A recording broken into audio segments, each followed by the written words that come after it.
Hello. Hello, everyone. Today, we are going to be talking about a taboo topic. Not vaginas. Not boobs. Not trash men. Well, they're kind of involved in it. They are actually. Yeah. We're talking about money, wealth, finances, dollar bills. Many of them.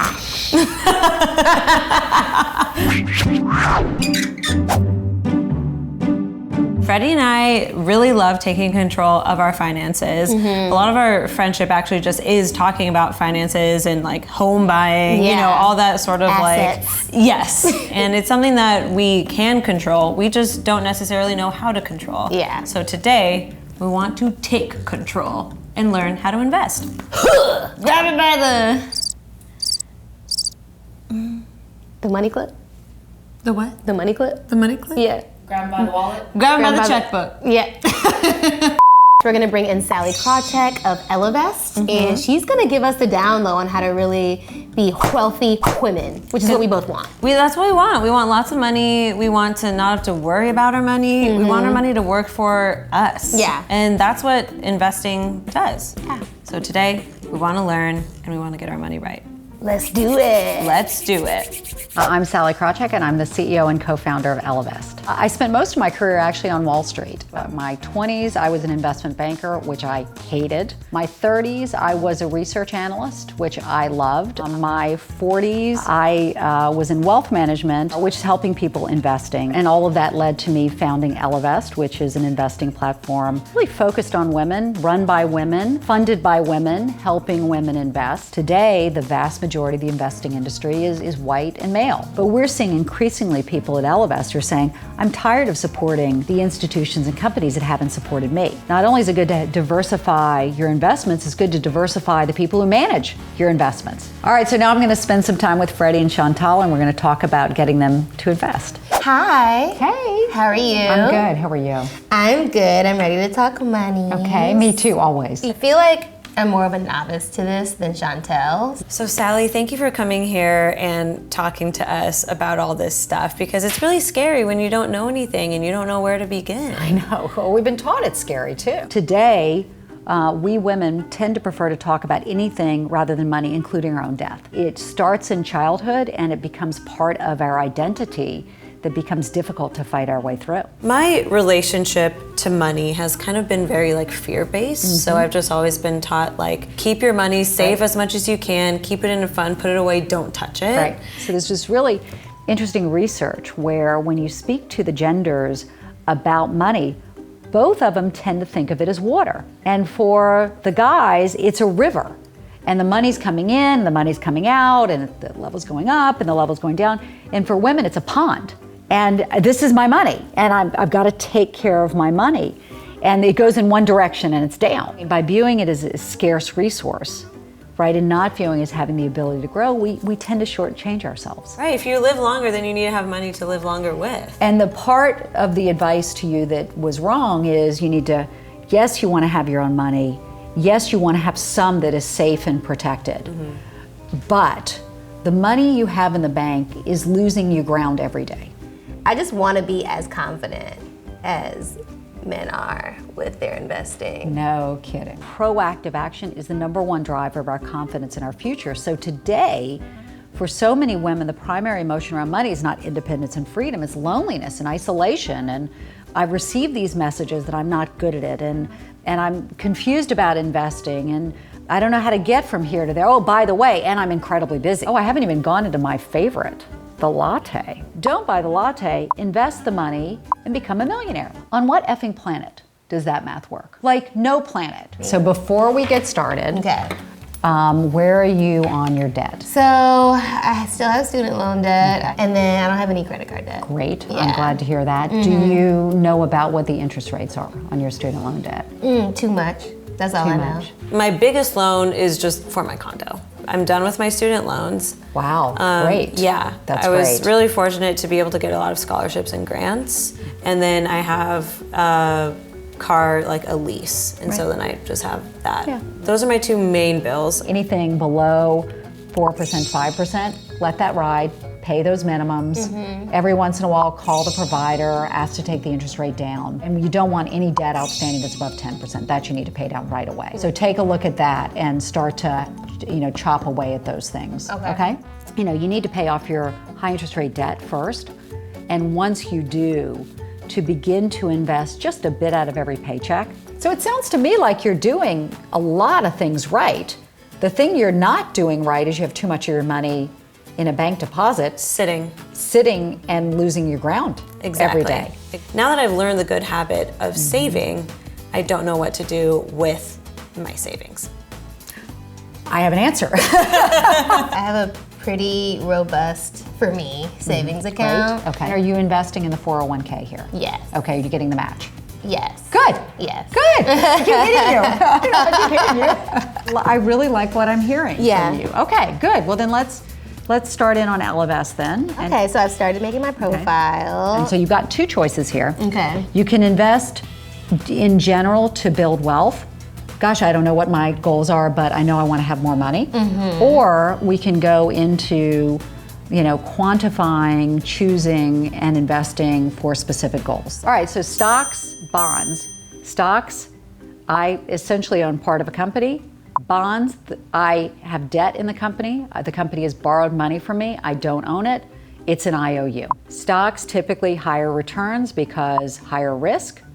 Bonds, typically lower returns, lower risk. Putting together those two broad asset classes can put together a more balanced portfolio for you, right? So you're not always bouncing up and down, but you have a chance for more return. Okay, I mean, I do have at least one goal. Okay, what's that? That I want to work towards, and I do want to buy a home. Let's do it. Buy property. Okay, so my main investment goals are home and build wealth. In general, when you are younger, and if your goals are further out, I'm in my 20s, I'm investing for retirement, you want to be more in equities. The reason you want to be more in equities is because there tends to be a little more risk to them, a little more upside, and the returns have historically been better. If you can invest in equities for a 15-year period, historically, your chances of a positive return have been 99%. Or, you have a nearer term investment goal, I want to buy a home in 5 years.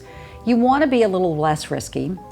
You want to be more what's called bonds, which are debts of companies. If you want to buy a home in the next few years, I don't want to give you too much risk because I don't want to put you at risk. Right. And so, one of the things Ellevest does is thinks about it in that different way and does a highly personalized investment portfolio for each individual goal. So then essentially I could have kind of like different sort of investment accounts, I love that. The least amount of money you can invest to be worth it. Well, let's just start with the least amount of money you can invest. So at Ellevest, a penny. It was really important to me as I was building Ellevest that we be as approachable as possible because, to be quite honest, these investment minimums that the Wall Street firms have had are sexist and racist, right? If it's the white guys who've got all the money, then it's the white guys who have access to the investing. Let's take a look at where we are. All right, so in the 6 years, to get you to that down payment, you have to start by investing $27,500 and make a monthly deposit of just over $2,200. Is that outside of bills that I have to pay? Oh yeah, oh yeah. You got to make a sizable deposit in order to get a sizable home. Okay, so what this tells you is if you invest with us today, $11,798.97. Can't forget that. But you start with around $12,000. You have a monthly deposit of $900. We put it in this allocation of 36% stocks, 64% bonds. In 6 years, we estimate in the significant majority of markets, you will have that down payment. There's been a rule of thumb historically. Subtract your age from 100, and that's the percent of equities, some mix of US and international that should be in your portfolio. So to me, it's some combination of what age you are and what you're looking to use that money for. The goal that you eventually want to get to is of your take-home pay, 50% is for needs, your rent, what you got to pay for the car, your work clothes, et cetera, et cetera. Let's not forget 30% should be for fun. I mean, what's the point otherwise? And 20% should be for future you. You seem... Oh, this is hard for me. Why? Is there any possibility that I could lose money by doing this? There is no way to get any kind of return without taking risk. Look, in any given day, the market can go up and down, but an equity portfolio over a reasonable period of time has typically gone up. What we see is that for so many guys, their salary can just be the beginning, and they're talking to each other about investing. For women, it's the end. And again, since we've received the messages that we're not good at math, and we're not good at money, and we're not good at investing, and we're not good at taking risks, none of which is true. And then you build wealth because that's a 20-year type of portfolio. I guess we can estimate like 12,000 a year. So then just 12,000 times 20. So that comes out to 240. You're estimated to have 463. Wow, so by depositing basically $240,000, I could turn that into $463,000. And we talked about the power of compounding. Well, Albert Einstein is reported to have said that compounding is the 8th wonder of the world. And what that means is if you invest $1 and then you earn 5 cents on it, then the next iteration is you're earning a return on the $1.05. You're earning money on money you earned on money you earned on money you earned. And so that dollar that you invest in your 20s is worth so much more than in your 30s. And that's how you get to that silent millionaire next door. To make $240,000, but to end up with $460,000. Now you're making my point for me. Let's look at this build wealth goal. Chantal and I spent time on before. So this is over 20 years, if you make a monthly deposit of $586, you will have $252,000 in 20 years. The amount you would put in over the 20 years is about $140,000. We estimate that if you invested instead in a portfolio with 89% stocks, you'll have $252,000 instead. So this is what happens if you keep it in the bank, and this is an estimate for what happens if you invest it. Look, here's what I would suggest. Just start investing a little bit. Okay. You don't have to do all of this at once if this is giving you hives. So I think this issue of women not investing is many, many layered. And I think we actually have to go back to childhood. The messages that we give to little girls are about being careful with money and budgeting, and little boys about making money and being the CEO. A reason that we tend to outperform men when we invest is because we don't panic. The people who shouldn't be investing are the ones who, in a moment of downturn, freak out and take their money out. Start where you are. And if honestly, it's $10 or $100, go ahead and get started.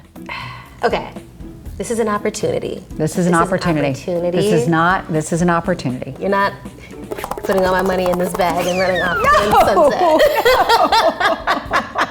First of all, I wouldn't, and second of all, I couldn't. There's insurance against fraud. Yeah. At any point, should I need to access that money? It's yours. It's yours.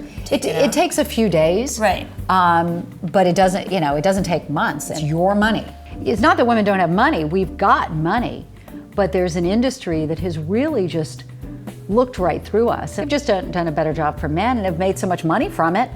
They could afford to ignore women, and so that time's over. So what we've decided is that my game plan will be to put a certain percentage of my savings into Ellevest every month. Okay. And that will be for the home. And then I will get my savings down to an amount that I feel comfortable with as like an emergency fund. If I lose my job and I can still pay rent, XYZ. Okay. I actually don't feel that bad now. I was nervous You're before. supposed to feel good. Yeah, I feel good now, actually. I think it all is just like dependent on the person and like what is like doable for their lifestyle. Very much. Very much. I feel like my perspective has completely shifted because I knew that it was something that I needed to do, but I saw it as my money not being liquid, and I saw it as not being that drastic. I don't know how it took me so long to have a light bulb moment, but it happened. Yay, my work is done here. Wow.